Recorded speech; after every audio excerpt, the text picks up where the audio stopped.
Born-Haber cycle हेसिस law की एक बड़ी इम्पोर्टेंट एप्लीकेशन है। इसकी मदद से हम किसी बाइनरी आयनिक कंपाउंड जो है उसकी लैटिस एनर्जी कैलकुलेट करते हैं, क्योंकि किसी आयनिक कंपाउंड की लैटिस एनर्जी जो है वो एक्सपेरिमेंटली उसको मेजर कैलोरीमीटर के ज़रिए नहीं किया जा सकता।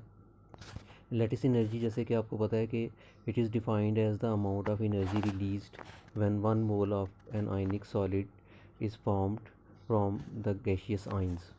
और इस लैटिस एनर्जी को हम डेल्टा एच नॉट लैटिस या डेल्टा एच नॉट एल से रिप्रेजेंट करते हैं। ये स्टैंडर्ड लैटिस एनर्जी है किसी आयनिक कंपाउंड की। इसको हेसिस लॉ की मदद से जब हम कैलकुलेट करते हैं तो उसके लिए हम एक डायरेक्ट और इनडायरेक्ट रूट को यूज़ करते हुए एक साइकिल ड्रॉ करते हैं, जिसको बोर्न-हैबर साइकिल कहते हैं, जिसका पर्पज़ ये होता है कि आप उसकी मदद से किसी आयनिक कंपाउंड की लैटिस एनर्जी जो है वो कैलकुलेट करेंगे। किसी आयनिक कंपाउंड की जो फॉर्मेशन है उसको हम दो रूट्स में लिखते हैं। एक उसका डायरेक्ट रूट है जिसमें आयनिक कंपाउंड जो है वो अपने एलिमेंट से फॉर्म होता है, जो उसकी स्टैंडर्ड स्टेट में एलिमेंट्स होते हैं उससे वो फॉर्म होता है। इसको एक्सप्लेन करने के लिए हम सोडियम क्लोराइड की जो फॉर्मेशन है उसको एज एन एग्जांपल लेते हैं। और सोडियम क्लोराइड का 1 मोल अगर आप डायरेक्टली फॉर्म करते हैं, 1 मोल सोडियम सॉलिड लेकर और उसको हाफ मोल क्लोरीन गैस के साथ रिएक्ट करवा के, तो ये जो इक्वेशन है ये NaCl की फॉर्मेशन की इक्वेशन है। और इसकी जो डेल्टा एच होगी यानी इसकी एंथैल्पी चेंज होगी उसको हम कहेंगे enthalpy of formation of NaCl, और इसको हम रिप्रेजेंट करेंगे डेल्टा एच नॉट एफ से। और इसकी जो वैल्यू है ये एक्सपेरिमेंटली मेजर की जा सकती है। ये 411 किलो जूल है, नेगेटिव साइन साथ इसके लिखा हुआ है। और ये रिप्रेजेंट करता है कि ये एक एक्सोथर्मिक प्रोसेस है। जब 1 मोल sodium half mole chlorine gas से रिएक्ट करके एक सिंगल स्टेप में सोडियम क्लोराइड का 1 मोल फॉर्म करे तो उसमें 411 किलो जूल एनर्जी रिलीज़ होती है। इसी प्रोसेस को, इसी रिएक्शन को जब हम स्टेप्स में लिखते हैं तो उसके 5 स्टेप्स में आपके सामने ये आपको नज़र आ रहे हैं। स्टेप 1 जो है उसमें सबसे पहले सोडियम जो सॉलिड है वो गैस में चेंज होता है, और 1 मोल सोडियम को उसके गैशियस एटम्स में चेंज करने के लिए जो एनर्जी इस्तेमाल होती है उसको हम delta H naught atomization of sodium या delta H naught sublimation of sodium से रिप्रेजेंट करते हैं, और इसकी वैल्यू 108 किलो जूल पर मोल होती है। सेकंड स्टेप में ये जो गैशियस सोडियम एटम्स हैं ये अपने इलेक्ट्रॉन लूज़ करते हैं और सोडियम आइंस गैशियस में चेंज हो जाते हैं। ये सोडियम आयन गैशियस और 1 मोल इलेक्ट्रॉन लूज़ हुए, और ये प्रोसेस जो है आयोनाइजेशन ऑफ सोडियम है। इसकी एंथैल्पी चेंज को डेल्टा एच नॉट आई यानी आयोनाइजेशन एनर्जी इससे रिप्रेजेंट किया जाएगा, और इसकी वैल्यू जो है वो 496 किलो जूल पर मोल है। इतनी अमाउंट ऑफ एनर्जी जो है वो देनी पड़ेगी 1 मोल सोडियम को आयोनाइज करके सोडियम आइंस बनाने में। उसके बाद फिर ये क्लोरीन के मालिक्यूल जो हैं इनकी एटोमाइजेशन आ जाती है थर्ड स्टेप में, और हाफ मोल क्लोरीन मालिक्यूल जब 1 मोल क्लोरीन एटम्स में कन्वर्ट हों यानी एटोमाइजेशन हो तो इसकी एंथैल्पी चेंज जो है वो delta H atomisation of chlorine gas है, और इसकी वैल्यू 121 किलो जूल पर मोल है। ये भी एंडोथर्मिक प्रोसेस है, इसमें भी एनर्जी एब्जॉर्ब होगी, देनी पड़ेगी।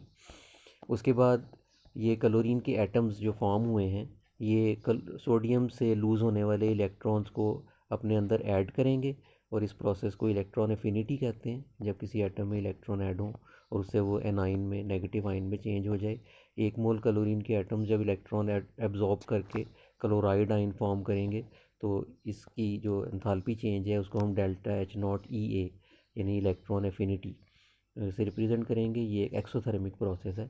जब क्लोरीन में इलेक्ट्रॉन ऐड होते हैं और वो क्लोराइड आइंस गैशियस में चेंज होती है तो 349 किलो जूल एनर्जी रिलीज़ होती है। नेगेटिव साइन एनर्जी रिलीज़ होने को रिप्रेजेंट कर रहा है। उसके बाद फाइनली जो सोडियम आयन गैशियस और क्लोराइड आयन गैशियस फॉर्म हुए हैं ये 5वें स्टेप में आपस में रिएक्ट करके 1 मोल सोडियम क्लोराइड की लैटिस फॉर्म करेंगे। ये जो स्टेप 5 की इक्वेशन है ये एक्चुअली लैटिस एनर्जी के लिए इक्वेशन है, जिसमें सोडियम आयन गैशियस और क्लोराइड आयन गैशियस मिल के 1 मोल सोडियम क्लोराइड फॉर्म कर रहे हैं। ये डेल्टा एच नॉट लैटिस इस स्टेप में इन्वॉल्व है, और यही हमें कैलकुलेट करनी है। इस पे क्वेश्चन मार्क लगाया हुआ ये हमने फाइंड करनी है। अब ये सारा डाटा जो है इसको हम एक साइकिल की शक्ल में ड्रॉ करेंगे, जिसका नाम हम रखेंगे बोर्न-हैबर साइकिल। इस साइकिल में हमने एनर्जी ऑर्डर को मेंटेन रखना होता है। ये ऊपर की तरफ जो है ये एनर्जी रिप्रेजेंट हो रही है, इंक्रीज़ इन एनर्जी, और जो जिस स्टेप में एनर्जी अब्जॉर्ब होगी इन एंडोथर्मिक स्टेप्स जिधर भी होंगे, यानी पॉजिटिव डेल्टा एच वाले, वो ऊपर की तरफ मेंशन होंगे क्योंकि एनर्जी इंक्रीज़ हो रही होगी, और जहाँ पर एनर्जी रिलीज़ होगी एक्सोथर्मिक स्टेप्स होंगे वहाँ पर उनको नीचे की तरफ मेंशन किया जाएगा। तो सबसे पहले आप ये देखें, जो डायरेक्ट रूट था उसको हमने ये नीचे की तरफ इस साइकिल में मेंशन किया है कि sodium solid half mole chlorine gas के साथ मिलके डायरेक्टली एक ही स्टेप में NaCl सॉलिड जो है वो फॉर्म कर रहा है। ये इसका एक एक्सोथर्मिक रिएक्शन है। आपने ऊपर देखा था -411 किलो जूल एनर्जी रिलीज़ होती है, तो इसका आप देखें एरो नीचे की तरफ शो किया जा रहा है। अब उसके बाद जो बाकी जो इनडायरेक्ट रूट के तमाम स्टेप्स हैं उनको हम इसी साइकिल में लिखेंगे। तो सबसे पहला स्टेप जो है वो ये देखें, सोडियम सॉलिड जो है वो सोडियम गैस में चेंज हो रहा है, और इस स्टेप की जो डेल्टा एच है उसको हम डेल्टा एच एटोमाइजेशन कह रहे हैं। 7 क्लोरीन के हाफ मोल उसी तरह लिखे हुए हैं, गैशियस फॉर्म में। सेकंड स्टेप में सोडियम एटम्स जो गैशियस प्रोड्यूस हुए हैं ये अपने इलेक्ट्रॉन लूज़ करेंगे। इसकी जो डेल्टा एच है उसको डेल्टा एच IE से रिप्रेजेंट किया जाता है, और ये उसके बाद सोडियम आइंस गैशियस फॉर्म में प्रोड्यूस हो रहे हैं, साथ 1 मोल इलेक्ट्रॉन E नेगेटिव, और क्लोरीन का हाफ मोल उसी तरह लिखा हुआ है। तीसरे स्टेप में क्लोरीन के जो हाफ मोल मालिक्यूल्स हैं ये एटोमाइज होके यानी एटम्स में चेंज होके 1 मोल क्लोरीन के एटम्स जो हैं वो प्रोड्यूस करेंगे। अब आप देखें तो चौथा स्टेप जो है उसमें सोडियम आयन भी मौजूद हैं, इलेक्ट्रॉन भी मौजूद हैं, और क्लोरीन के एटम्स भी प्रोड्यूस हो चुके हैं। अब ये जो क्लोरीन के एटम्स हैं ये इलेक्ट्रॉन को एब्जॉर्ब करेंगे, और इलेक्ट्रॉन एब्जॉर्ब करने के बाद ये कन्वर्ट हो जाएंगे क्लोराइड आयंस में, और ये एक्सोथर्मिक स्टेप है। आप देखें इसमें एरो फिर नीचे की तरफ आ रहा है, और delta H EA electron affinity of chlorine atom, जिसमें क्लोरीन एटम जो हैं वो इलेक्ट्रॉन एब्जॉर्ब करके क्लोराइड आयंस गैशियस में चेंज हुए हैं। तो ये सोडियम आयन गैशियस और क्लोराइड आयन गैशियस इस पाँचवें स्टेप में प्रोड्यूस हो गए, चौथे स्टेप में।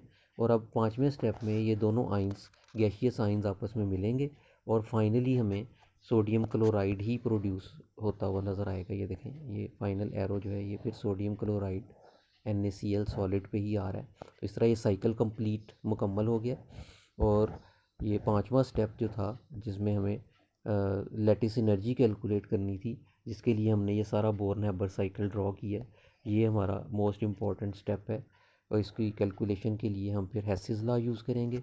और अब देखें ये हेसिस लॉ के मुताबिक किसी प्रोसेस को अगर एक स्टेप में डायरेक्ट रूट से किया जाए, या उसी प्रोसेस को मल्टीपल स्टेप्स में इनडायरेक्ट रूट से किया जाए, तो उसकी जो एंथैल्पी चेंज होती है एक दूसरे के इक्वल होती है।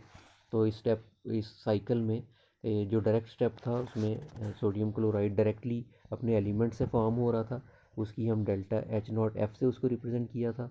उसकी एनर्जी जो है यानी डेल्टा H0F जो है that will be equal to all the enthalpy changes of all the steps of indirect route. Indirect route में ये delta H0 atomization of sodium, delta H0 ionization energy of sodium, delta H0 atomization of chlorine molecules, delta H0 electron affinity of chlorine, और फिर finally delta H0 lattice. इसमें हमें delta H0 lattice चूँकि find करनी है, तो हम इसको दूसरी साइड पे इसको एक साइड पे लिख के बाकी सबको दूसरी साइड पे ले जाएंगे, और वो दूसरी साइड पे जाके सब नेगेटिव हो जाएंगी, और हमारे पास ये इक्वेशन आ जाएगी कि delta H0 lattice equal to delta H0F minus delta H0 atomization minus delta H0 ionization energy minus delta H0 atomization of chlorine minus delta H0 electron affinity of chlorine. ये सारी वैल्यूज़ यहाँ पर put कर दें, और ये देखें ये जो इसमें इलेक्ट्रॉन एफिनिटी ऑफ क्लोरीन थी वो -349 थी, तो ये माइनस साइन इस माइनस साइन के साथ मिलके प्लस हो जाएगा, और इसको जब आप सम करेंगे तो आपके पास लैटिस एनर्जी आ जाएगी -787 किलो जूल पर मोल।